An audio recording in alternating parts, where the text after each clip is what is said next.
bienvenidos a esta segunda presentación, a esta segunda parte del tema de desparasitación estratégica en equinos, presentada por Beringer. Y bueno, nuevamente tenemos el gusto de contar con la doctora Cintly Martínez Ortiz de Montellano. Muchas gracias, Cintly, buenas tardes, gracias por acompañarnos. Mi nombre es Bernardo Monroy y tengo a mi cargo el segmento de equinos de Beringer Ingelheim, México. Voy a pasar a presentar a la doctora Cintly Martínez. La doctora es médico veterinario zootecnista egresada de la Universidad Autónoma de Yucatán, aquí en México. Tiene una maestría en ciencias con opción salud animal por la Escuela Nacional de Veterinaria de Toulouse y el Centro de Cooperación Internacional de la Investigación Agronómica para el Desarrollo en Montpellier, en Francia. Tiene un doctorado en cotutela en ciencias por el Instituto Politécnico de Toulouse, en Francia, y la Universidad Autónoma de Yucatán, en México. Actualmente adscrita al Departamento de Parasitología como profesor de tiempo completo en la Facultad de Medicina Veterinaria y Zootecnia de la Universidad Nacional Autónoma de México. Es miembro activo de la Asociación Mexicana de Parasitología Veterinaria, AMPAVE, y The World Association for the Advancement of Veterinary Parasitology, WARP. Es parasitóloga certificada por Conservet, es un organismo de certificación veterinaria acá en México, y miembro del Sistema Nacional de Investigadores hasta el 2019. Las líneas de investigación de la doctora son los mecanismos de acción de componentes bioactivos de plantas y su uso como nutracéuticos en las parasitosis de los animales, manejo integrado parasitario en animales en pastoreo y el mintos y su relación con la microbiota del tracto gastrointestinal. Proyecto Core Microbiome México. Bueno, pues sin más preámbulo, vamos a comenzar y bueno, les voy a explicar un poco la dinámica de la sesión de hoy, del día de hoy. Vamos a cambiar un poco de la sesión anterior porque, bueno, vamos a dar una introducción y un breve resumen de lo que vimos en la primera parte para que los colegas, amigos, caballistas que no tuvieron la oportunidad de acompañarnos puedan tener un panorama global, general, de lo que se trató. Y posteriormente vamos a pasar a hacer una serie de preguntas que nos llegaron la ocasión anterior para que la doctora pueda irnos ayudando a contestarlas y bueno, con el apoyo de un servidor. Entonces, Cintly, bienvenida, buenas tardes. Si puedes activar tu cámara y gracias y podemos comenzar. Muchas gracias. Bueno, gracias, buenas tardes. Gracias Miguel, gracias Bernardo y bueno, vamos a iniciar con la charla. Estaría padrísimo que escribieran ahí en el chat de qué país nos escuchan y seguro se va a guardar esto para poder continuar con la experiencia de poder darles charlas en varios países, desde aquí obviamente. Y bueno, es la segunda parte de la plática anterior y lo que vimos previamente fue acerca de qué eran los parásitos, ¿no? Qué parásitos afectaban a los caballos bajo un contexto no solo de pastoreo como estamos viendo en la imagen, sino también obviamente lo que encontramos en los lienzos, ¿no? En las caballerizas, en las hípicas, en las aras, etc. Bueno, entonces primero entender que todos los parásitos son organismos vivos, son pequeños seres. Pueden ver en la imagen que tenemos huevos de tipo estrongílidos, ¿no? Hay por ahí un estrongiloides también. Y también podemos observar en las excretas, esto es en las heces, en el estiércol, pequeños filamentos de color blancuzco o incluso de color rojo, ¿no? Estos son los parásitos más comunes que podemos encontrar y que podemos tener acceso nosotros a visualizarlos, ¿no? Obviamente la imagen que está superpuesta al estiércol es una imagen vista a través de un microscopio. ¿Y qué es lo que encontramos cuando nosotros en el laboratorio observamos las heces, ¿no? Entonces, bueno, recordar que la interacción entre el caballo y el pasto pues también es parte de una interacción también con estos microorganismos y con otros. En ocasiones estos microorganismos proveen al caballo de ciertos beneficios, aunque a nosotros nos parezca un poco irreal, sobre todo el mejoramiento de la microbiota y regulación de otros mecanismos de respuesta inmune, pero asimismo esta interacción puede ser negativa, entonces es un círculo que puede hacerse a veces vicioso, ¿no? Entonces es entender que los caballos de manera natural deben tener los parásitos. Bajo este contexto, nosotros trabajamos y tratamos de entender el parasitismo. Hablamos sobre cómo vamos a poder trabajar el aspecto parasitario, sobre todo en medicina preventiva, ¿no? Y en este caso, lo que yo los invito es que ustedes entiendan que la desparasitación estratégica es una recomendación y que para poder implementarla se necesita conocer sobre todo la ecología de los parásitos. Esto es, necesito saber qué elementos están presentes en el espacio en el que estoy trabajando, ya sea en el rancho, ya sea en la hípica, ya sea incluso en la caballeriza propia. Y ahí lo interesante es ver si tengo paráscaris o no, estrongílidos o no, céstodos, etcétera, ¿no? Entonces, lo interesante es que debo de conocer a qué me estoy enfrentando, si no, no puedo hacer una desparasitación estratégica. Lo siguiente es considerar los fenómenos de superdispersión e hipobiosis que platicamos la plática pasada. Y aquí lo interesante es que lo voy a tratar de profundizar un poco más. Pero estos dos fenómenos nos van a llevar a tomar en cuenta muchos aspectos de una parasitosis.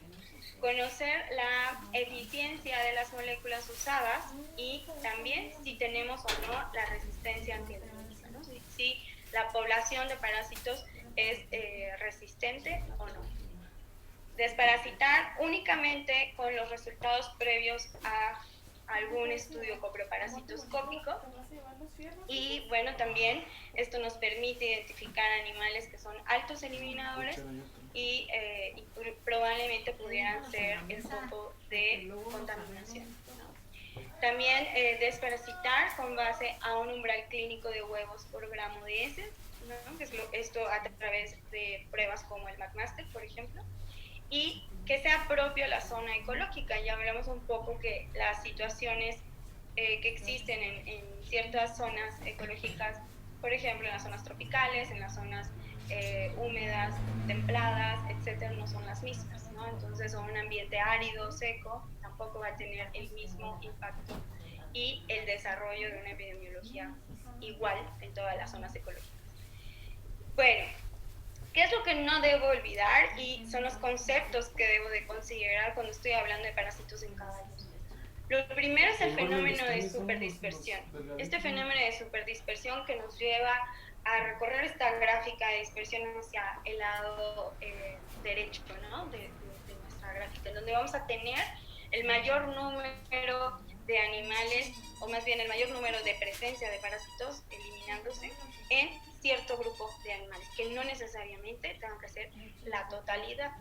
Y este fenómeno nos dice solo un pequeño porcentaje, en el caso de caballos desde un 15 hasta un 30%, ¿sí? Va a ser realmente candidato a la desparasitación porque está sufriendo un parasitismo. Los demás caballos de alguna manera están tolerando las cargas parasitarias y también, obviamente, moderando el parasitismo y la llevan bien. Entonces no tenemos presencia de signos clínicos, incluso no tenemos pérdidas metabólicas, y esta población que pueda ser la población resistente también pueda llevarnos a ser parte del refugio que en el parasitismo y sobre todo cuando hay resistencia es importante, ¿no? Porque del refugio podemos rescatar aquellos parásitos que no estén en contacto con las moléculas y así disminuir la resistencia antihelmíntica a aquellos parásitos que siempre están en contacto con las moléculas químicas.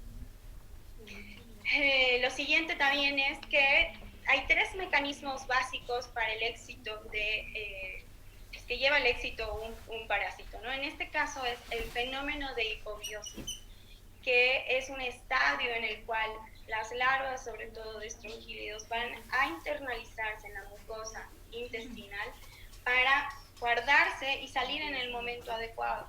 ¿Cuál es el momento adecuado?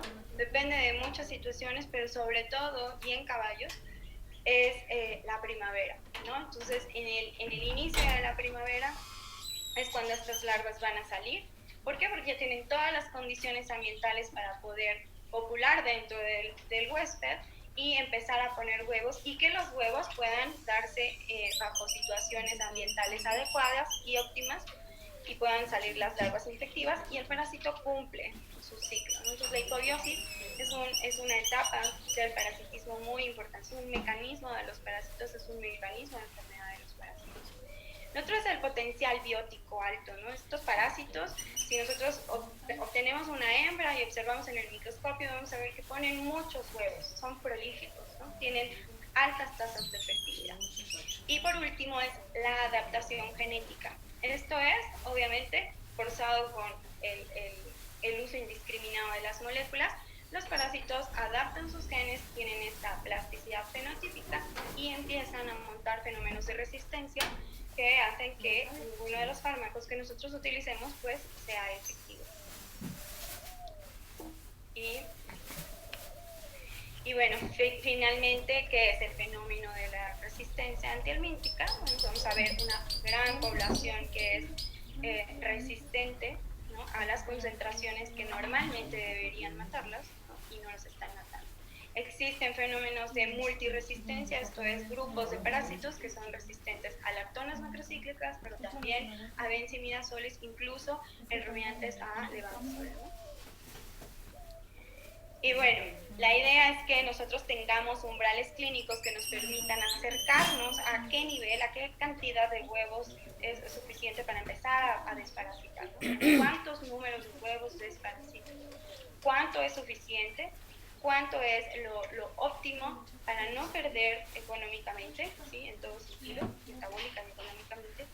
Y antes de que inicien los signos clínicos, porque cuando yo ya veo un signo clínico, quiere decir que ya sufrimos una pérdida metabólica. Entonces, bueno, en este esquemita pueden ustedes observar que el umbral ideal va a ser cuando, antes de que inicien los signos clínicos y yo empiece a ver estas pérdidas metabólicas. La charla anterior platicamos sobre esto y les puse un ejemplo, ¿no?, que en Estados Unidos, por ejemplo, tienen unos umbrales alrededor de los 500 huevos. Aquel animal que tenga más o igual a 500 huevos se desparasita. ¿Qué zonas ecológicas son de Estados Unidos? Noreste y sureste de Estados Unidos. ¿Se parece a nuestro país? Pues no. ¿Se parece a mis condiciones en campo? Probablemente no. Lo mismo en Europa. En Europa el umbral es mucho más reducido. Habla de unos 200 a 500 huevos, dependiendo de la zona, pero ellos empiezan a desparasitar con 200 huevos. España, Francia, tienen estos números. Y vuelvo a hacer la pregunta, ¿esa situación ecológica es similar a la que nosotros tenemos en nuestro país? ¿Sí o no? ¿Se parece el sistema de producción? ¿Sí o no? Y entonces ahí empezamos a contestar si el umbral es propio, si el umbral es adecuado para mi zona ecológica. Finalmente, nosotros aquí en México empezamos ya con 2 zonas, ¿no?, ecológicas, en las cuales pues se determinaron valores alrededor de los 600 a 700 huevos. Y bueno, una de las opciones que estamos dando ya en campo es una desparasitación a un caballo que presente una carga mayor a 700 huevos, con bajo estado anímico, con baja condición corporal, con algún caso de diarrea, etcétera, ¿no? Umbrales clínicos también, finalmente. Y bueno, ahora sí, arráncate con las preguntas. Muy bien, doctora, muchísimas gracias. Creo que nos dejaste muy claro el concepto que manejamos en la charla anterior, ¿verdad? Con base a cómo poder establecer esquemas de desparasitación en base a una desparasitación estratégica, contando con todas las herramientas que nos puedan llevar a que podamos tener óptimos programas o esquemas de desparasitación. Entonces, como les comentaba al principio, aquí la intención es que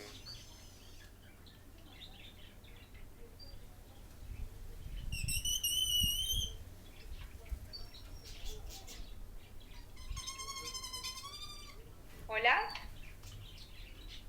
Miguel, no sé si nos puedas apoyar.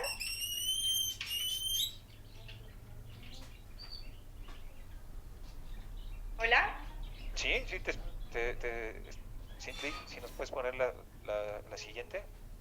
Perdón, es que se cortó, es que está lloviendo aquí. Perdón.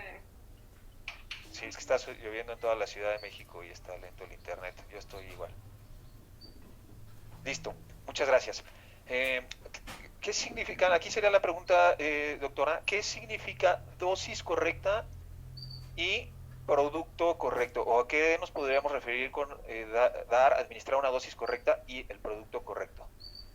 Ok, aquí vamos a tener en cuenta dos palabras, ¿no? Uno que es la eficiencia y la eficacia. La eficiencia está explicada de una manera muy sencilla. Nosotros cuando obtenemos un producto químico, el laboratorio, obviamente bajo situaciones totalmente controladas y en el laboratorio mismo, ¿no? O sea, un laboratorio farmacéutico en su laboratorio, nos proporciona una eficacia de la molécula. Eso es bajo un estudio controlado. La cantidad adecuada con los parásitos, los expone y finalmente se muere. Entonces el laboratorio nos asegura la eficacia de la molécula. Lo que no nos puede asegurar, porque es cuestión de nosotros, es la eficiencia. Y la eficiencia es todos los factores que intervienen para poder dar una dosis adecuada, ¿no? Entonces, la dosis adecuada, ¿qué es? Que tengo que pesar al animal, que tengo que poder dar una dosis con un medicamento, perdón, con un dispositivo adecuado, y bajo ciertas circunstancias prescritas, porque ya se hizo el estudio acorde a dar ese medicamento de esa manera. O sea, literal seguir las letras chiquitas de la caja, como dicen, ¿no? Pero la eficiencia de mi tratamiento depende única y exclusivamente del que está administrando. O sea, en este caso sería el médico veterinario o el caballista. Y bueno, y lo ideal sería acorde a cómo debo de aplicar el fármaco, ¿no? Claro, creo que son algunos puntos interesantes, importantes. Uno, el pesaje. Hay fórmulas para pesar caballos, hay distintas, hay algunas cintas que pesadoras para caballos, hay unas que ya tienen el peso y se pasan por la cruz y detrás de los codos de los caballos y se calcula. Hay algunas fórmulas, dependiendo la raza, también hay alguna otra fórmula para calcular el peso de los caballos. Eso es muy importante. Bueno, obviamente hay básculas donde se puede subir a los caballos, pero creo que es un punto bien interesante el que podamos desparasitar en base al peso, ¿verdad? Y considerar toda la parte de la técnica para no desperdiciar el producto. Hay muchas prácticas, hay gente que por economizar muchas veces guarda los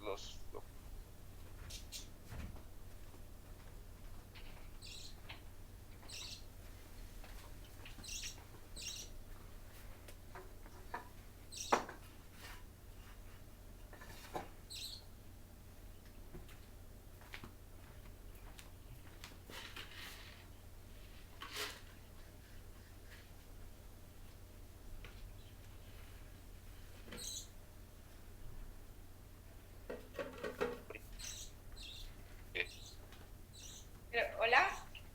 Sí. Creo que los volví a perder. Sí, sí, estábamos explicando un poquito la parte de todo lo que está en nuestras manos, ¿verdad? Y aquí un punto importante que comentaba la doctora también es que lo ideal es que el médico veterinario pues recomiende el tipo de producto y en el mejor de los casos lo pueda aplicar para asegurar que esté administrando de manera correcta la dosis a los caballos. Vamos a pasar a la siguiente pregunta. Nada más es que quería hacerte un comentario conforme al... Claro. Adelante, por favor. Mencionaste como las dosis que me van sobrando, ¿no? Entonces no sé si lo aclaraste, es que se cortó y ya no supe. Sí, platicamos ese punto. Ok, muy bien, ya no sé. Ok, gracias. Entonces la siguiente.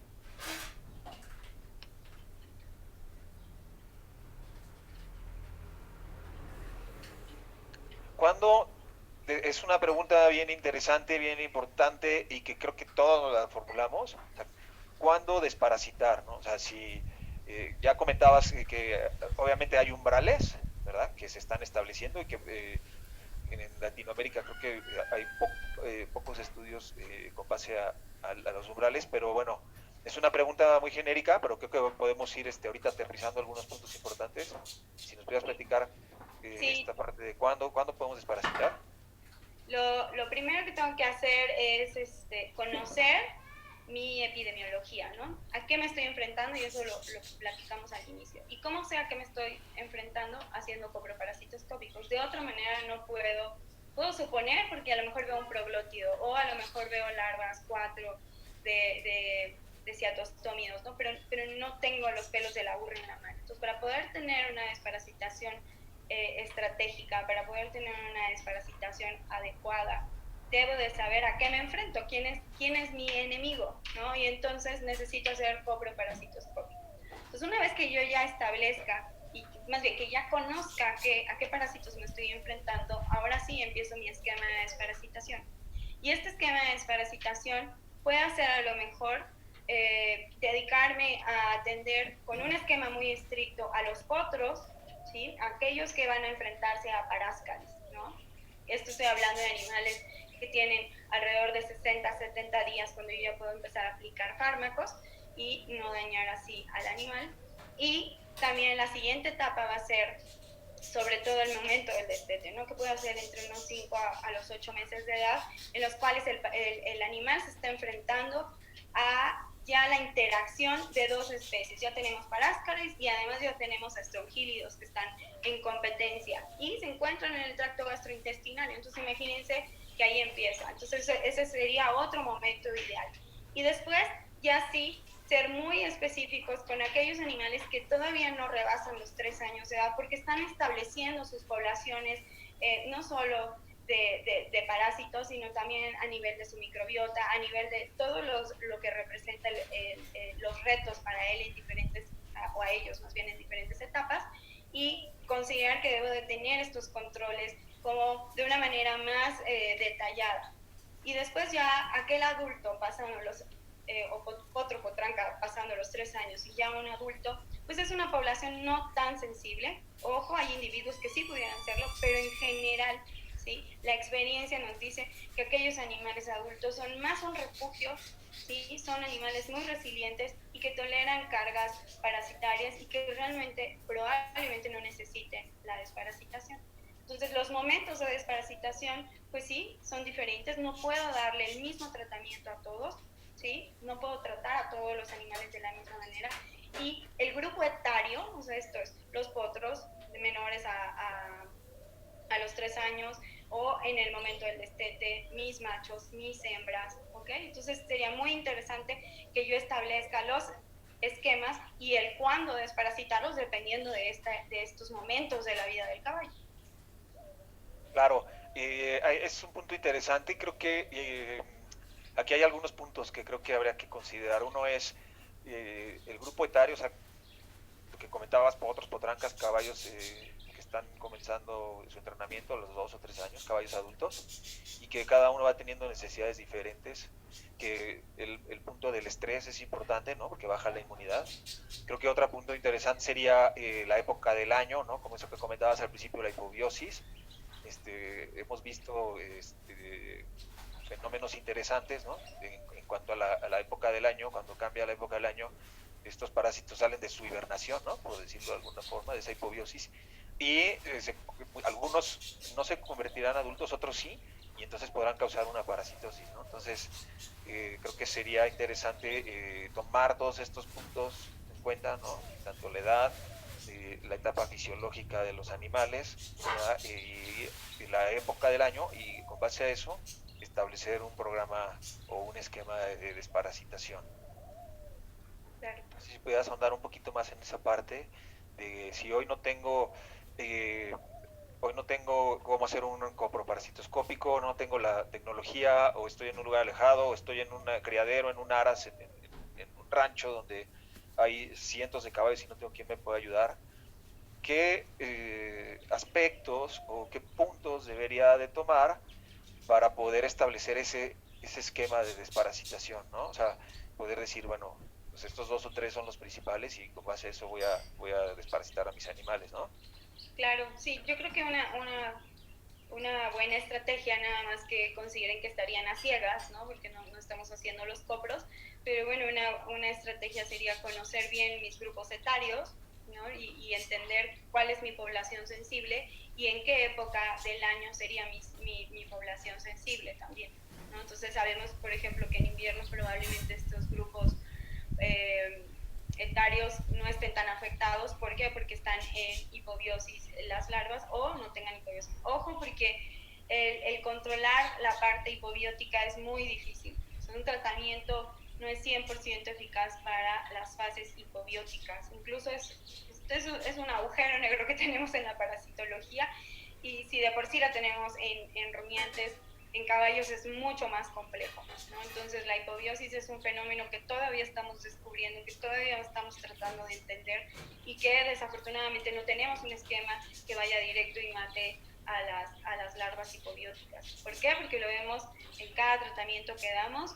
Acabamos de dar un tratamiento y de repente brotan larvas, vemos larvas incluso en el estiércol, y hacemos un coproparasitoscópico y hay parásitos. Entonces, esto es lo difícil todavía de la ciencia, es un agujero y una oportunidad para nosotros de seguir investigando el fenómeno de la hipobiosis.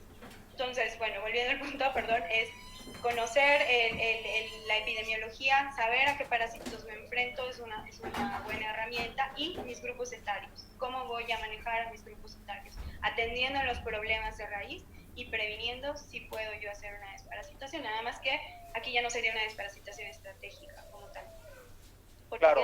conozco la carga parasitaria. Así es, no conocemos la carga parasitaria, pero bueno, si no tenemos acceso, son buenos puntos a considerar estos que comentas, creo que son puntos bien interesantes, importantes, que podemos considerar si hoy no podemos acceder a tener un diagnóstico ideal, como sería un coproparasitoscópico, ¿no? Y aquí, perdón. Sí, Sí, ahí es como un llamado también a que hacer pruebas coproparasitoscópicas están al alcance de todos. O sea, es una herramienta muy barata, es una herramienta muy sencilla, y si yo carezco de ese diagnóstico, puedo entrenarme muy fácilmente, ¿no? Entonces, que consideren también esa parte, ¿no? De volver a retomar un poco la parasitología y llevarlo. Incluso pueden cobrar por un coproparasitoscópico, eso es una buena opción. claro, en el caso, y por decir, en el caso de las yeguas gestantes, bueno, yo hablo por la parte de, porque es una pregunta que siempre nos hacen a los veterinarios, ¿verdad? En el caso de Boehringer, nosotros, pues, nuestros productos parasitantes son seguros para aplicarse en yeguas gestantes. ¿Y cuál sería tu recomendación? Podemos desparasitar en el último tercio de la gestación, ¿verdad? Para poder posiblemente evitar problemas de parasitosis hacia los potrillos, ¿no? Pues vuelve a lo mismo, o sea, es siempre y cuando la yegua lo necesite, adelante, ¿no? Si no lo necesita, no. Entonces, si puedo yo hacer un coproparasitoscópico y asegurarme, lo aplico, ¿no? Y efectivamente sí puedo aplicarle un tratamiento a una yegua para prevenir. Y si he tenido, por ejemplo, casos de estrongiloides antes, pues a lo mejor también prevenir esa parte. Así es. Y acá es algo importante que en el caso de caballos, por decir, por grupo etario, ¿qué porcentaje? Hay una pregunta que también nos han hecho y que nos ha tocado ver en los criaderos grandes, ¿no? Que si nos dicen, oye, si un porcentaje de la población, o si tengo que muestrear a todos los potros, o con un pool es más que suficiente, ¿verdad? Para poder tener un diagnóstico. ¿Cuál sería tu comentario al respecto? Sí, aquí el detalle, yo no estoy muy a favor de los pools. ¿Por qué? Porque no me da el panorama, vuelvo a lo mismo, ¿no? Entonces, vieron esta gráfica, cada individuo va a tener una carga diferente. Y entonces, si yo obtuve un pool de los más cargados, ¿por qué? Porque eso es el azar, ¿no? Entonces, no sería lo ideal desparasitar a todos, porque probablemente voy a atacar. Ahora, cuál es el problema de desparasitar a alguien que no lo necesite, independientemente de que no lo necesita? ¿No? Es que es un químico que estoy administrando, ¿no? Y creo que es un punto para hablar al final, pero considero que no es parte del bienestar animal, ¿no? Entonces, los fármacos también pueden causar daño en exceso, por eso es muy importante. Entonces, tienes dos vertientes, una causa resistencia y la otra es que también pueda yo dañar el organismo del caballo, ¿no? Entonces, bueno, es cuestión pues de lo que más me convenga a mí, pero también lo que más convenga para el caballo, y hacerme las cosas más prácticas. Pudiera ser, al inicio es un poco complejo, pero hacer un copro se vuelve mucho más rápido y sencillo para poder hacer la desparasitación estratégica. Claro. Nos están mandando un mensaje que no se escuchó la parte de que preguntaste de que si vamos juntando los poquitos que van sobrando, ¿no? O sea, creo que no es una práctica ideal porque pues, no sabemos en realidad cuánto desparasitante vamos a aplicar en base al peso, con base al peso del caballo, ¿no? Entonces lo ideal es, pues sí. Sí, aquí es así como si voy y desparasito a un caballo que pesa 200 kilos y me sobró, bueno, que son unos 600, perdón, unos 400 mililitros más. Uno, ¿cómo yo sé que adentro tengo los mililitros o el gramaje adecuado? Si no se me fue más o se me fue menos. Eso es uno. Entonces, ¿qué hago? Subdosifico. Lo peor que nos puede pasar en esta historia es subdosificar. Lo dije la vez pasada, el parásito, si yo le doy información, lo que no lo mató, lo va a fortalecer. Entonces, juntar todos estos poquitos y creer que me estoy ahorrando pesos, probablemente esté fomentando la resistencia antihelmíntica y estoy perdiendo la eficacia de mi molécula. Eso es definitivo. Sí, estoy perdiendo la eficacia y la eficiencia de mi molécula. Pues no estoy dando dosis adecuada y pues bueno, vuelvo a lo mismo, o sea, no es culpa del laboratorio, fue culpa mía, yo estoy haciendo lo que yo creo que es correcto, ¿no? Pero probablemente en estas circunstancias no sea lo adecuado. Correcto, muchísimas gracias. ¿Podemos pasar a la siguiente pregunta? Bueno, ya hablamos de eso, ¿no? ¿Qué sucede si no puedo hacer? Correcto, ¿qué sucede si no puedo hacer un coproparasitoscópico, ¿no? Entonces, bueno, ya tenemos herramientas, algunas en base a la zona ecológica, ¿verdad? Al tipo de clima, en fin, sabemos que los parásitos de climas muy fríos entran en microbiosis y cuando viene la primavera, ¿no? Puede ser un buen momento, dependiendo del cambio de destetes, edades, cuando son más susceptibles, ¿verdad? Las yeguas, en fin. Todos esos puntos que comentaste que creo que son muy interesantes y que nos pueden dar un criterio o ir formando un criterio para desparasitar. Pero al final del camino, como bien comentas, hacer el coproparasitoscópico es la herramienta ideal para poder diagnosticar y aplicar el desparasitante correcto, ¿no? Porque también muchas veces pues depende de la sal, ¿no? Que vayamos a aplicar. Entonces, y como comentas, pues en un rancho, pues definitivamente sí sería ideal, pues si queremos hacer un diagnóstico también preciso, pues todos los caballos del rancho, ¿verdad?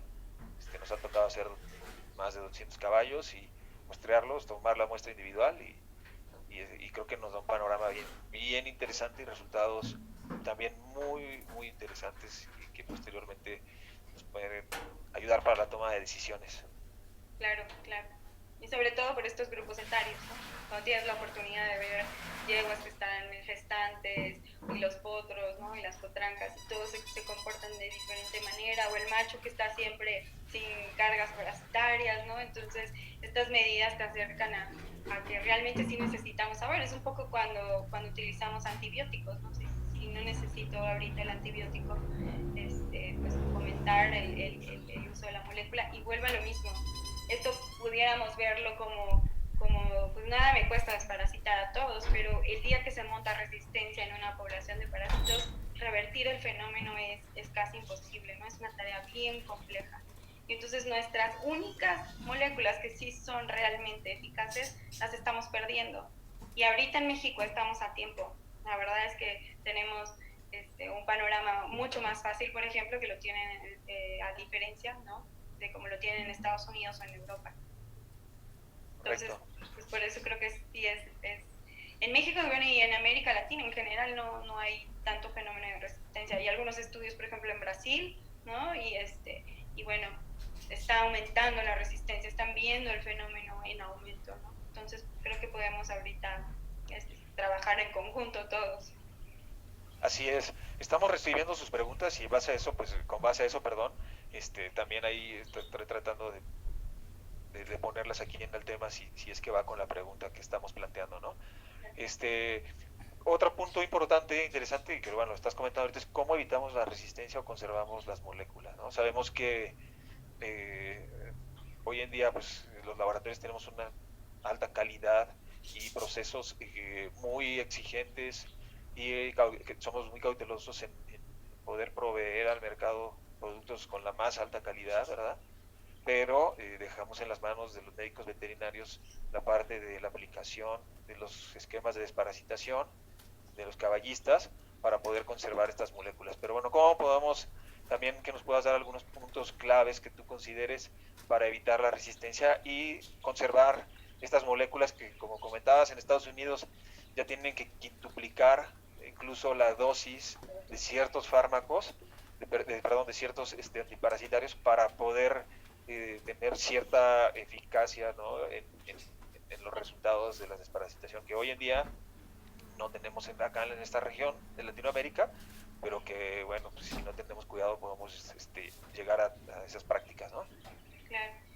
Lo principal y lo interesante es poner en riesgo a esta población parasitaria, ¿no? Y ponerla en riesgo de hacerlas sensibles es, uno, dosificar adecuadamente. Y vuelvo a lo mismo, o sea, si yo doy una dosis correcta, voy a promover un tratamiento adecuado. Y la otra es cómo doy una dosis correcta pesando al animal o estimando el peso. O sea, sabemos que también pesar a un caballo no es lo más sencillo y no, tampoco es lo más práctico, pero al menos con estas prácticas de estimación de peso podemos evitar subdosificar. Lo peor que nos puede pasar, y lo repito, es la subdosificación. Sí, esto lo que no va a matarlos, los va a fortalecer y montan este fenómeno de resistencia. Los siguientes son que cuestionarme, ¿no? ¿Cómo hago yo la práctica de desparasitación? Si soy médico veterinario, ¿la realizo yo adecuadamente? Si yo no la realizo y a lo mejor hay algún caballista que la esté realizando, ¿cómo estoy asegurándome de que realmente la esté dando como debe de ser o aplicando como debe de ser? Porque a veces se pierde, ustedes saben, ¿no? Se puede escupir el animal el fármaco, o no se adecuadamente se vierte, etcétera. Hay muchas fallas en el proceso de la desparasitación. Y entonces en este proceso es muy importante tratar de evitar, y vuelvo al mismo, es oro. Este fármaco que nosotros estamos aplicando es oro. Y entonces si yo evito las malas prácticas, entonces así mismo voy a evitar la resistencia. Y la conservación de la molécula es lo que yo siempre debo de tener en mente, ¿sí? Porque tenemos muchos métodos alternativos que todavía están en estudio, pero no nos dan hoy por sí mismos solos, ¿no? O sea, si yo le doy una planta que mata a los animales, hoy por sí mismo esa planta no va a matar a los parásitos, ¿sí? Y bueno, el trabajo y el estudio en animales es de muchos años, entonces hoy por hoy lo único que tenemos es la molécula química que tenemos disponible en el mercado y cómo la debo de conservar. Entonces esta conservación depende de mí, depende de mi praxis, depende de mi actividad veterinaria finalmente. Claro, creo que ese punto es importante. Hoy contamos con las moléculas, no podemos prescindir de ellas, definitivamente, pero el uso correcto de estas es lo que nos va a llevar a evitar este tipo de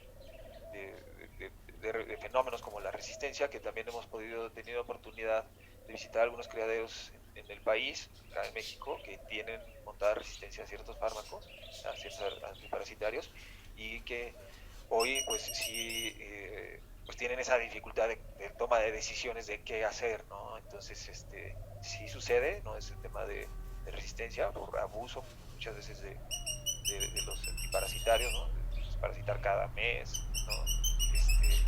Sin tener un diagnóstico.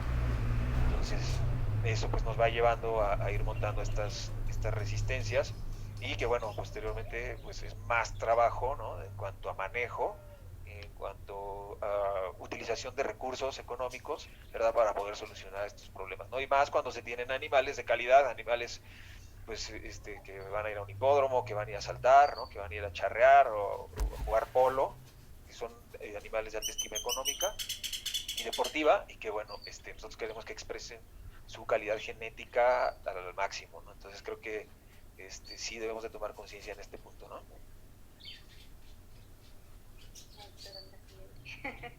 ¿Mandé? Ok. Bueno, vamos a pasar al siguiente punto, a la siguiente pregunta, que es ¿cómo ayuda la desparasitación estratégica a conservar el medio ambiente. Creo que hoy tenemos todos, ¿verdad? Como humanos, ¿verdad? Esa responsabilidad de cuidar el medio ambiente, ¿no? Entonces, como decías, doctora, hoy administramos químicos a los animales, ¿verdad? Entonces, que tienen una repercusión y que también, como decíamos, no podemos prescindir de ellos, pero que sí podemos proteger al medio ambiente con buenas prácticas de manejo, ¿no? Sí, aquí me gustaría ponerles un video que es como más ilustrativo y por qué es interesante aplicar la desparasitación estratégica en promoción del medio ambiente. Entonces, pues no sé, súbanle ahí a su volumen a ver si se escucha. Estos se comen la ivermectina y se mueren. Entonces dejan de hacer su chamba, que es mantener los potreros fértiles, pues, o sea, el suelo, y ellos ayudan a que el potrero sea. Bueno, aquí es parte de algo que no habíamos visto en una región de nuestro país. Hacía mucho tiempo que no se veían estos escarabajos peloteros, ¿no? Y encontrar de nuevo en esta región, en el estiércol de caballo, a los escarabajos peloteros, pues es indicativo, es una bandera ecológica de que todo está aparentemente funcionando bien. Entonces, estos son pequeños amigos y aliados, ¿no? Si yo desparasito estratégicamente, yo voy a tratar de poner menos moléculas en el ambiente y entonces esta ecología se va dando de manera natural sin ser perjudicada. Definitivamente, pues, los químicos pueden dañar de manera importante a los organismos, obviamente, que están en la pastura, ¿no? Y entonces es una responsabilidad del que está aplicando el químico en tomar en cuenta este tipo de situaciones. Me llegaron varios correos acerca de la interacción de estas moléculas químicas con los escarabajos y hay publicaciones muy interesantes que yo creo que ya deben de salir en breve. La doctora Elke Bonson de Fernex en la facultad tiene un estudio bien bonito sobre los escarabajos y la interacción con diferentes larvas, ¿no? Hay unos que se los comen, que se comen las larvas, hay otros que no, que al revés hacen que las larvas surjan. Entonces hay mucha interacción y esa interacción, vuelvo a lo mismo, es desconocida todavía para nosotros. En Yucatán el doctor Iván también está trabajando con Geotrupes estercolaris y entonces ellos han identificado de qué manera ayuda a los potreros y también son de cierta manera perjudicados. Entonces, pues conocer que la desparasitación estratégica también nos puede ayudar para eliminar este tipo de cosas. Estamos preservando la molécula, estamos desparasitando adecuadamente, estamos ayudando al caballo, también estamos contribuyendo con el ambiente, estamos ayudando a estos aliados, ¿no? Y la presencia de estos escarabajos indica que nuestra pradera está bien. Entonces, pues bueno, es parte de lo mismo. Y también, bueno, una de las prácticas que nos puede ayudar es la recolecta de estas excretas del estiércol en la medida de lo posible, ¿no?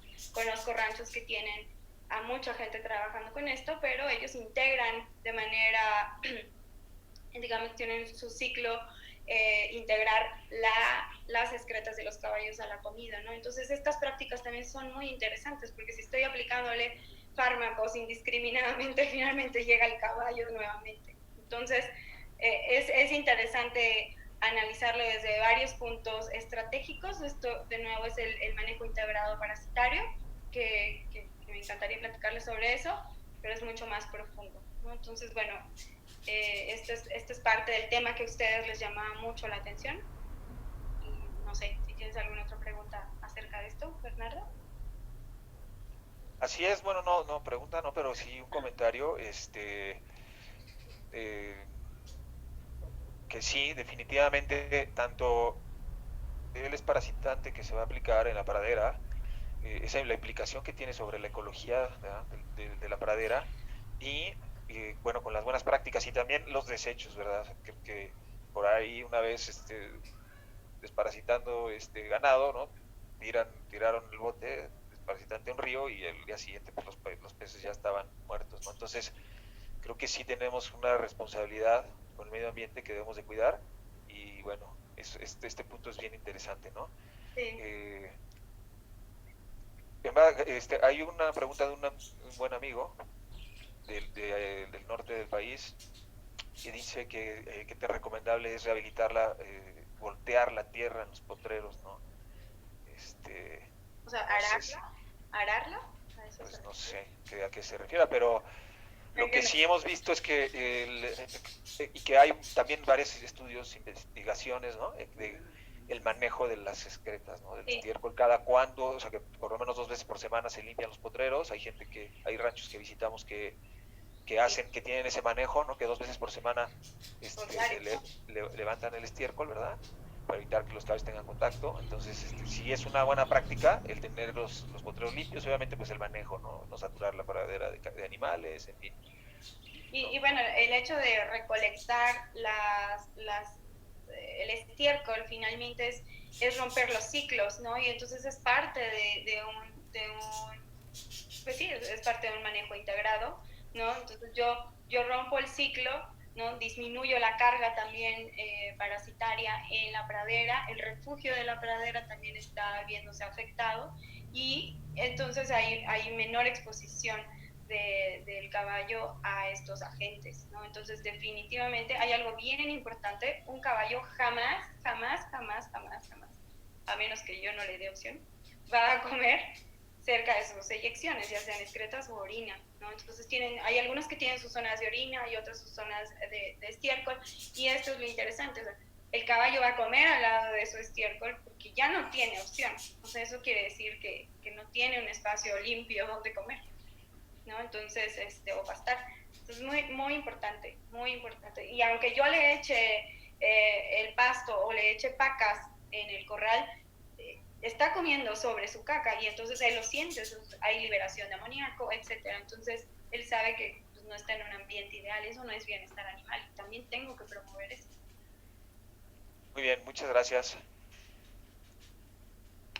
Estos que comen leberotine y se mueren. Pasamos la siguiente, porfa. Excelente. Creo que era bueno. Sí. ¿Cómo ayuda la desparasitación estratégica en el bienestar animal? Bueno, ya lo comentaste, ¿no? Creo que, bueno, aquí en el tracto posterior del caballo, ¿no? Hay una microbiota, ¿no? que tiene ciertas interacciones, ¿no? De bacterias, hongos, protozoarios, cargas bajas o mínimas de parásitos, y que esto pues van a contribuir con la salud del caballo, ¿no? Entonces creo que el que vamos a establecer estos esquemas de desparasitación asesorados por un profesional con las herramientas ideales, con los productos de calidad, ¿verdad? Creo que pues nos puede ayudar en el bienestar animal, ¿no? Sí, es parte de entender qué es el parasitismo para el caballo, ¿no? Entonces, no se observa a un animal que está pastando, sobre todo sin esta interacción con el medio ambiente. Entonces no puedo eliminar a los parásitos al 100 porque pues lo hemos intentado incluso con las garrapatas y no se eliminan, ¿no? Es muy difícil eliminar a un agente, pero tratar de que el propio animal controle sus cargas parasitarias y entonces así mejoro también el bienestar animal. Y esto también va de la mano en que si yo aplico tratamientos indiscriminadamente, el principal afectado, pues sí puede ser que tenga parásitos resistentes, que eso es lo primero que llama la atención. O sea, gente que habla y dice, ¿sabes qué? Ya acabo de desparasitar y otra vez tiene parásitos y este animal no se le quitan los parásitos y sigue con parásitos, ¿no? Y entonces, bueno, ya estamos sospechando un fenómeno de resistencia. Pero también hemos visto animales, potros con piel lesionada, ¿no? Con un proceso de hipersensibilidad también, porque a raíz de administrar tanto fármaco, ¿no? Estas prácticas de cada mes o cada 2 meses de desparasitación, finalmente termina dañando órganos muy importantes como lo son el riñón y el hígado, ¿no? Y entonces, obviamente se refleja en piel algunas de estos procesos de intoxicación y pues es importante también considerar que no le estoy dando el bienestar. Entonces el fármaco en lugar de ayudarle lo está perjudicando. Si yo entiendo el fenómeno del parasitismo y hago una desparasitación estratégica, lo primero que estoy haciendo es promover el bienestar del animal, ¿no? Entonces pues varios amigos que se dedican también a caballos me han dicho es que la causa principal no son los parásitos, vienen otros agentes, ¿no? Sí son eventuales los casos que tenemos de muertes por parascaris, ¿no? En potros, y ya en poblaciones más grandes, pues viene a ser un problema, sobre todo en nutrición o de inmunidad, ¿no? En la cual, obviamente, el parasitismo, sobre todo de estrongilidos y nematodos, pues salen a aprovecharse, ¿no? Es un parásito que sabe que no está en su mejor huésped y entonces, obviamente, va a terminar por reproducirse, ¿no? Y matando al animal, sin ser necesariamente la primera causa de muerte. Entonces, o la sola causa de muerte, ¿no? Entonces, es bien interesante que la desparasitación estratégica nos ayuda además a prevenir otras consecuencias de desparasitaciones masivas, ¿no? Y de que yo le esté echando la culpa a los parásitos, pero yo no evalúe sobre todo la parte nutricional, que puede ser un fenómeno bien importante.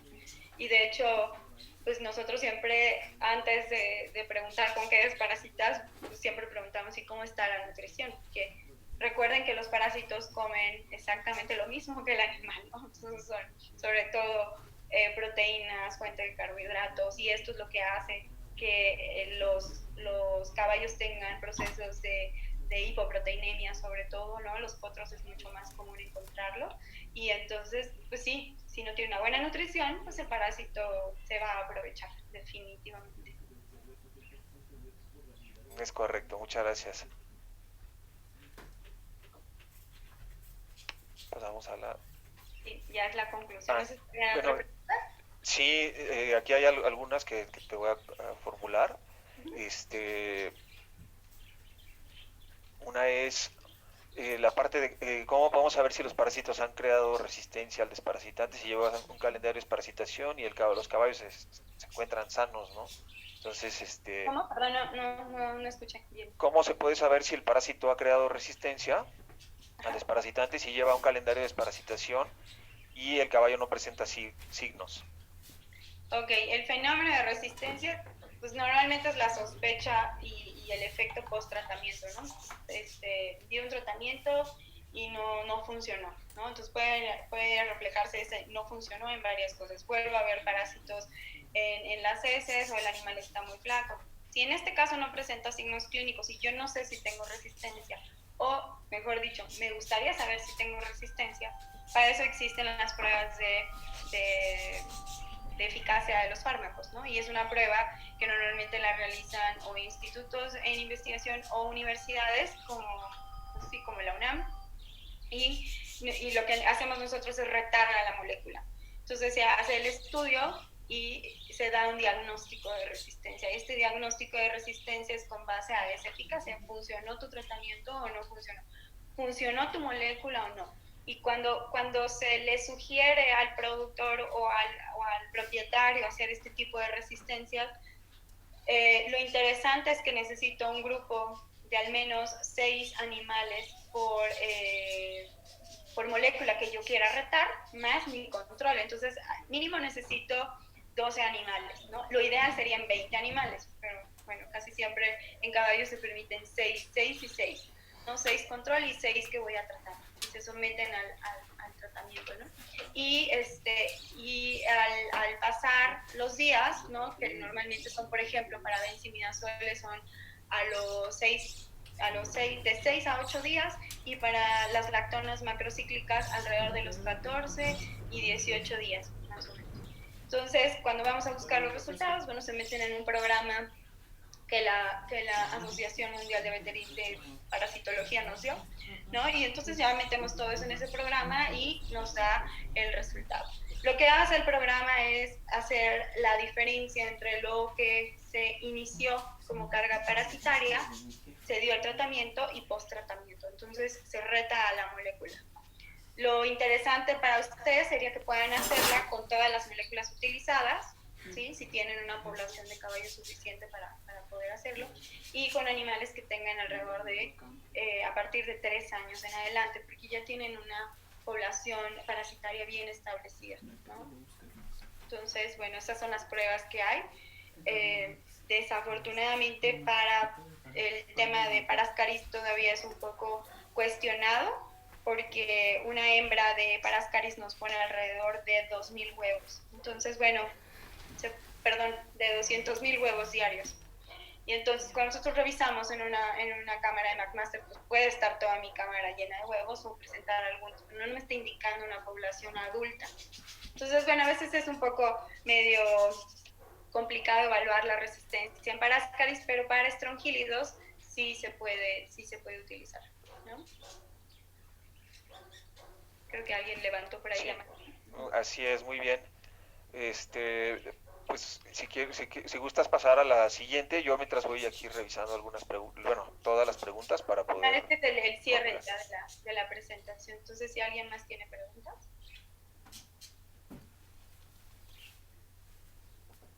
Perdón, no, estaba en silencio. Si pudieras, por favor, pasar a la siguiente diapositiva, en lo que yo voy a tomar un poco de tiempo para revisar las preguntas e irlas formulando, ¿no? Es que ya es la de cierre. Está bien, y después de tu comentario de cierre, pasamos a las preguntas. Okay. Si alguien gusta seguir formulando alguna pregunta, por favor.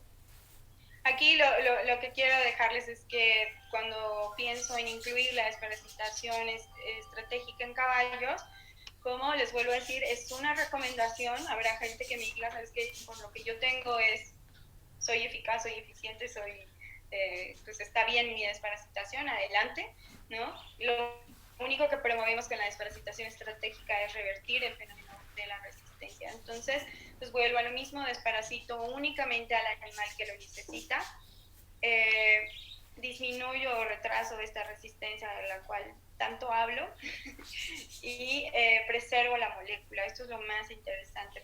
Preservo la molécula comercial, la que pueda estar funcionando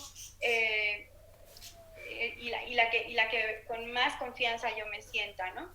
Promuevo también el uso racional de estos químicos y tengo un criterio real y basado en mis buenas prácticas, porque además no solo estoy conociendo si tengo o no resistencia, sino además cómo se comporta la población parasitaria en los sitios en los que yo trabajo. Y entonces eso es un plus también para mi trabajo veterinario, ¿no? Entonces eso se debe de cobrar y se puede cobrar también, ¿no? Darle más allá que decirle tiene o no bichos. Y bueno, esto es parte de fomentar que debemos hacer medicina preventiva. Eso sobre todo en caballos es una necesidad, ¿no? Cada vez más gente también se acerca a nosotros diciendo cómo puedo dar un tratamiento sin que sea pues exagerado, ¿no? Y que finalmente me traiga la resistencia, porque ya metí tantos fármacos y no están funcionando con mis potros y no están funcionando con mis adultos, etcétera. Entonces, bueno, este es mi mensaje, ¿no? Claro, muchísimas gracias. Creo que es un mensaje interesante. Podemos seguir recibiendo sus preguntas, sus comentarios a mi correo y al correo de la autora, y con todo gusto los turnamos a ella para que nos haga favor de responder. Y ahorita estamos recibiendo algunas preguntas que te voy a formular, pero bueno, creo que tocaste un punto interesante, que es realizar un excelente programa de medicina preventiva. Creo que la medicina preventiva no podemos escatimar en precio, ¿no? O sea, no por querernos ahorrar unos pesos vamos a comprar un producto que posiblemente no funcione en nuestros animales, que no vaya a cumplir con la función de tener una desparasitación ideal, ¿no? Entonces, muchas veces los dueños, los caballistas, escatiman en esta parte, ¿no? En comprar un producto económico que posiblemente no sabemos si va a funcionar, ¿no? Entonces, nosotros en Boehringer Ingelheim tenemos unos productos de primera calidad, ¿verdad? Que aseguramos que sus cabezas están desparasitando de manera ideal, de manera correcta. Los hemos probado, hemos hecho algunas pruebas de resistencia de nuestros productos y no han presentado esa resistencia, esas sales. Entonces, si gustan conocer más acerca del tema, de cómo acercarse a sus clientes, de cómo acercarse a los caballistas para poder establecer esquemas de desparasitación en base a los principios que comenta la doctora, bueno, pues no duden en contactarnos, ¿verdad? Para poderles ofrecer, pues bueno, las mejores opciones. Hay una pregunta que se repite, ¿no? Que dice que si puedo aplicar el fármaco en días, ¿no? Hay algunos que dicen que el día 0, el día 7, el día 14, o en varias dosis para procurar, si se sabe o se sospecha que tiene resistencia, si con este manejo se puede evitar ese fenómeno de la resistencia, ¿no? Depende del fármaco, ¿no? Si hay protocolos y tienen que tener mucho cuidado. A ver si puedo contestar adecuadamente esa pregunta. Sí existen protocolos en los cuales tú fomentas más que la desparasitación, la eficacia, y sobre todo voy a hacer como evitando la impactación por paráscaris, ¿no? Entonces es donde yo obtengo la mayor curva de acción de mi fármaco y doy una media dosis para evitar tener impactación, y a la mitad, ¿no? de la curva, esto es a la mitad de los días en el cual yo tengo el efecto máximo, ahí doy una dosis completa, ¿no? Por ejemplo, ese es uno de mis protocolos para potros, acompañado con otras cosas, ¿no? Como un aceite mineral que me ayude a evitar esta impactación, etcétera. Pero eso es algo bien delicado, no sé que se lo lleven así. Sí existen protocolos así, pero bueno, ese es tema de otra charla también, ¿no? Pero sí, tengan mucho cuidado con esa sobredosis. Tengo que saber a qué estoy afectando, a quién estoy matando, ¿no? A quién pretendo matar. En este caso, recuerden que los fármacos tienen diferentes modos de acción, y si la rigidez es, la parálisis es rígida o flácida para el parásito, eso también nos va a impactar en el fenómeno de expulsión del parásito, y ahí es donde yo puedo tener problemas. Entonces, tienen que tener mucho cuidado con eso. Bernardo, no sé si hay algo relacionado a eso. Es que hay dos preguntas que sí me gustaría contestar que estoy leyendo. Con todo gusto. Adelante, nada más que voy a hacer un comentario rapidísimo de un colega de aquí de Toluca, y que es un punto bien interesante, bien importante, rapidísimo, es que dice que hoy estamos dejando en las manos de los propietarios, caballerangos, jinetes, un tema que le concierne a los médicos veterinarios, y creo que sí. Ojalá que algún día haya una legislación para que los médicos veterinarios sean los que utilicen, recomienden y apliquen los fármacos a los animales, ¿no? A los caballos, en este caso a los caballos, porque eso va a ayudar mucho a resolver todos estos problemas, ¿verdad? Entonces, adelante. Yo también aquí hay una pregunta de los refugios, no sé si sea esa, pero, pero ahorita pasamos a la pregunta de la refugia. Adelante, por favor. Bueno, tengo aquí, dice, buenas tardes, ¿qué opinas sobre el control biológico mediante Dudintonia flagrans? ¿No? Es algo bien bonito porque tengo amigos que trabajan con hongos, y lo interesante es que puedan tener ustedes acceso a ciertos pellets que ya están vendiendo. Adelante, no tengo ahorita en mente qué marca comercial sea, pero el apoyo con estos pellets sí puede promover. ¿Por qué? Porque nos ayuda no solo a alguna situación nutricional en el caballo, sino también a atacar al hongo en el estiércol, perdón, ¿no? Ahí es donde ataca, no sé si sea Dudintonia, pero puede ser otro hongo, este fenómeno del control biológico. Y es muy interesante porque es parte del manejo integrado parasitario. Esto nos ayuda a apoyarnos y sobre todo a preservar de nuevo la molécula. Esto nos ayuda mucho. Entonces sí, claro que sí, nada más que con estudios, así que utilícenlos. Y hay otra pregunta que sí es bien interesante. Dice, en Suiza y Dinamarca, por la aplicación desde hace más de 10 años, donde se aplica la terapia selectiva, se vio un aumento en la prevalencia de Strongylus vulgaris en animales clasificados como de baja eliminación, menos de 100 HPG, ¿no? Y recomienda desparasitarlos por lo menos una vez al año, ¿no? Esto es un fenómeno que sí, efectivamente, desde hace mucho tiempo, esto es parte del trabajo del doctor Nielsen, que ahora ya vive en Estados Unidos, pero es de Dinamarca. Y con este trabajo, pues sí, efectivamente había desaparecido Strongylus vulgaris por tanto de ivermectina. Entonces, si yo hago continuamente los coproparasitoscópicos y eventualmente yo pido también en el laboratorio un coprocultivo, esto es cultivar las larvas, Las larvas de ciatostómidos y Strongylus vulgaris, ¿sí? Son perfectamente distinguibles. Entonces, ¿cómo sé que yo tengo Strongylus vulgaris? De nuevo, con apoyo de estudios coproparasitoscópicos. Y parte de esto es el coprocultivo. Entonces, si yo gasto en un año, vamos a ver cómo estamos, si reapareció o no apareció Strongylus vulgaris, con esto lo puedo controlar y evitar, ¿no? Entonces, sí, efectivamente esto es un estudio, pero llaman a la reflexión de que estoy haciendo desparasitaciones sin conocer la carga parasitaria, sin conocer la epidemiología, no sé a qué me estoy enfrentando, ¿ok? Muy bien. Es todo. Y bueno, hay otra que va en referencia a, permíteme, voy a permitir leerla, a los refugios, ¿verdad? Que dice que el uso de la población refugio, ¿cómo hacerlo? ¿Cómo establecer un refugio en un criadero, en un aras, en un rancho, ¿no?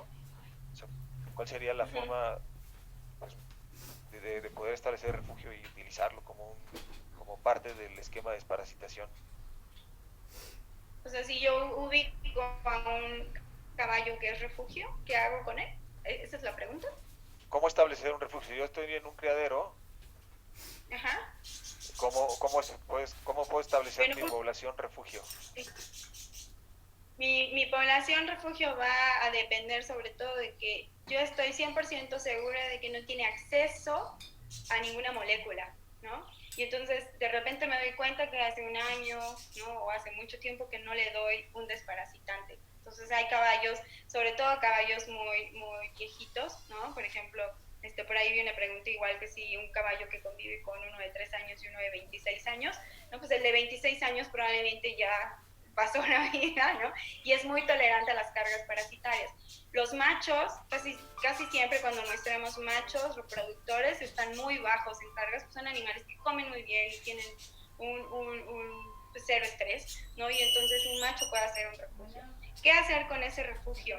Ese refugio, ahora sí, recolecto todo el estiércol de esos animales y voy a vertirlo, por ejemplo, en el corral de un animal que yo sé que constantemente está parasitado, ¿no? Que constantemente hay que desparasitar. Tenemos por ahí en uno de los ranchos una yegua que constantemente está parasitada, pero no presenta ningún signo clínico, ¿no? Entonces, pues pudiera llevar a esta población que no tiene acceso para tratar de reducirle, eso pudiera ser un manejo. Pero el establecimiento de mi refugio es bien importante y que yo sepa que son animales que no están en contacto con las moléculas, ¿no? O sea, que son animales, o sea, el caballo con sus parásitos que no están en contacto con las moléculas. Así es, y bueno, los sementales generalmente en los ranchos están solos, en un corral, y no tienen contacto con otros caballos, y cuando nos ha tocado hacer los coproparasitoscópicos, pues están con cargas parásitas muy bajas, ¿no? Entonces podría ser una buena opción de tener un refugio en los machos, ¿no? En los sementales.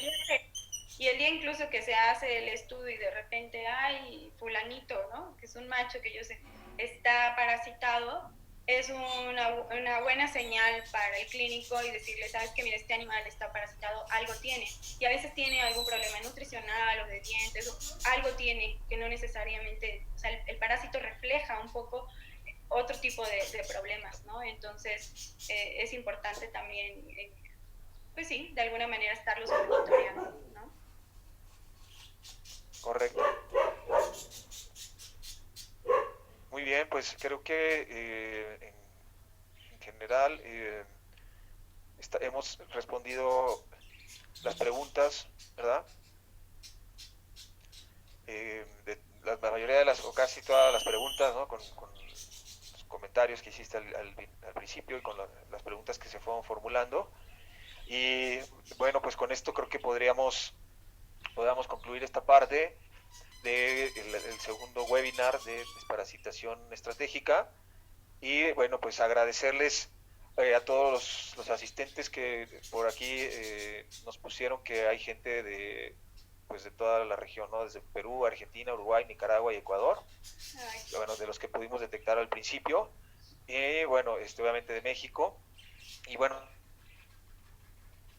la idea es que podamos tener más herramientas, ¿verdad? Como gremio veterinario para poder aplicar y recomendar esquemas de desparasitación.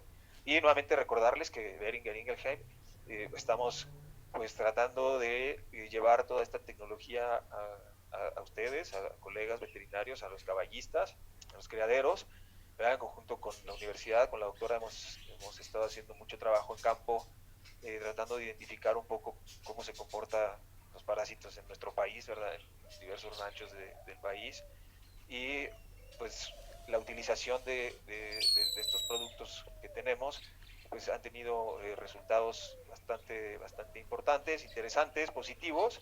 Entonces pues invitarles a acercarse a nosotros, a nuestros distribuidores, a la gente que trabaja en el campo de Boehringer Ingelheim con caballos, ¿verdad? Para que podamos apoyarles. Cintli, pues muchísimas gracias por tu presentación nuevamente, ¿verdad? Agradecerte, y ya tenemos listo el video y el audio de la presentación anterior. En estos días lo vamos a compartir por los medios que compartimos para esta presentación, por Facebook, por Instagram y por todos los correos electrónicos que hemos mandado. Les vamos a compartir la liga de el webinar pasado, y bueno, vamos a trabajar sobre la edición de este webinar para podérselos hacer llegar a la brevedad. Cindy, muchísimas gracias. No sé si tengas algún comentario. No, muchísimas gracias, Bernardo, por la invitación, Miguel. Y bueno, para todos estoy, ya saben, a su disposición, ¿no? A través del correo. Y pues los espero ver la próxima por aquí. Gracias. Muchas gracias. Buen fin de semana, buenas tardes y cuídense. La grabación se ha detenido.